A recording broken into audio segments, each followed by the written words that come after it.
Amara's cries echoed through the forest as she stumbled, branches tearing at her clothes, her feet pounding against the dirt path. Behind her, the shadows seemed alive, pressing closer, whispering threats she could not silence. But this was not how her journey began. Amara was the daughter of a proud farmer, blessed with beauty that made her the envy of many. Yet, with her beauty came arrogance, for she dismissed every suitor who came with humility and respect. To her, no man was worthy enough.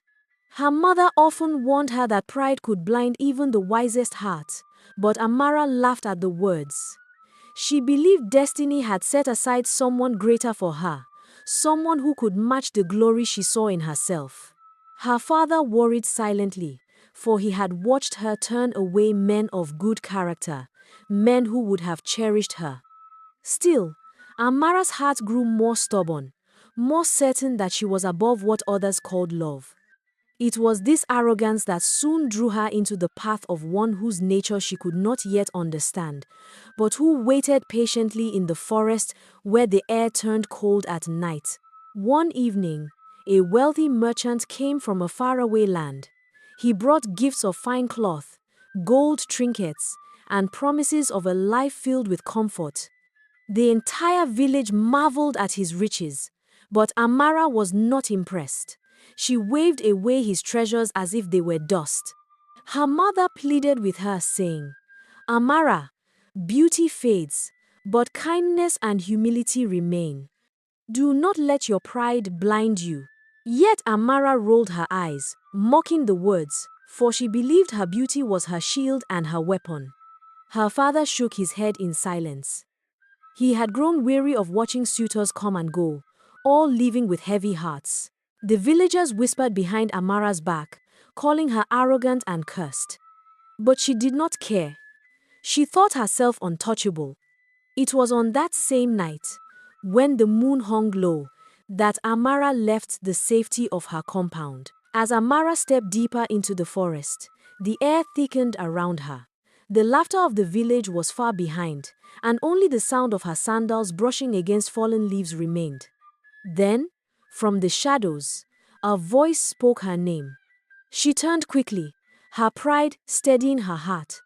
A tall figure emerged, his presence commanding, his face half hidden by the darkness. His voice was deep, yet smooth, and it carried the weight of power. He told her he had been waiting for her, that he was the one destiny had chosen.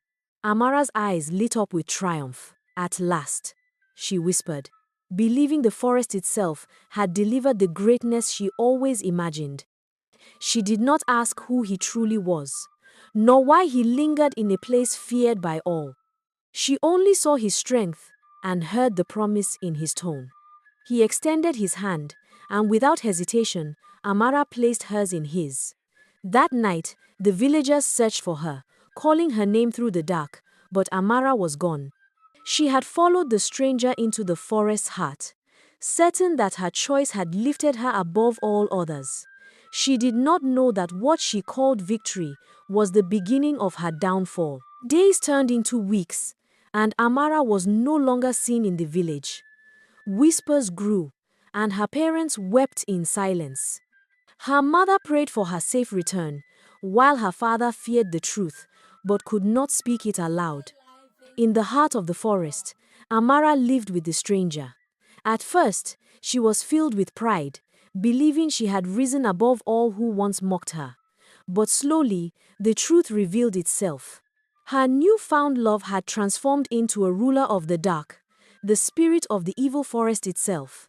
His eyes glowed with a fire whenever she refused to feed his baby dwarfs. He made her eat flesh of animals and sometimes drank the blood as water. He kept her hidden, forbidding her from returning home. She realized then that she was not a wife, but a prisoner, and now her laughter was replaced with tears. One night, when the moon was high, Amara cried out to the heavens. She begged her ancestors to save her from this spirit. To her surprise, a strange spirit appeared in the shape of an old woman. "My daughter," the old woman said, Do not cry. You have truly regretted. Close your eyes and call your mother's name 5 times, and the road leading home will appear. Amara did as she was told. Suddenly, a path like fireflies were directing her. She quickly sneaked out of the room and began to run as fast as her legs could carry her. Unfortunately for her, one of the dwarfs was not asleep. It began to make wailing noises which waked the strange beast. Amara ran as fast as she could, following the trail of light. The beast was angrily following from behind. It was almost sunrise, and the beast hated the Sunday. As soon as the sun appeared, the beast disappeared. She finally saw the villagers in a distance and began to shout as loud as she could. They saw her and helped her get home. Her parents hugged her so close, she started to cry. From that day, she became the most respectful woman the village has ever seen.